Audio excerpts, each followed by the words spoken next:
Hello সবাইকে, আজকে তোমাদের একটা রান্নার ভিডিও দেখাবো। আজকে আমি বানাবো সুজির পুলি, মানে দুধ পুলি যেটা পিঠে বলে সেটা।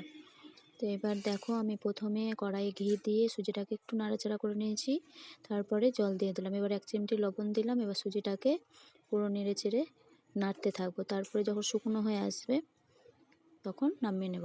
দেখো, এইভাবে নাড়তেই থাকতে হবে, পুরো আটার মতো হয়ে যাবে।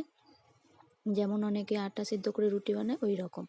এবার দেখো পুরো আটার মতো হয়ে গেছে। এবার এটাকে আমি ভালো করে মেখে নেব, যেমন আটা মাখে সেই রকমভাবে আমি ভালোভাবে মেখে নেব এটাকে। তারপরে একটা একটা করে লেচি বানিয়ে নেব। দেখো এখানে মাখা হয়ে গেছে। দেখো একটা একটা করে আমি লেচি বানিয়ে নিয়েছি। তারপরে পুলিগুলোকে আমি একটা একটা করে বানিয়ে নেব। এই দেখো দেখো বানানো হয়ে গেছে। আর এই পুলি খেলে কোনো অম্বল হয় না।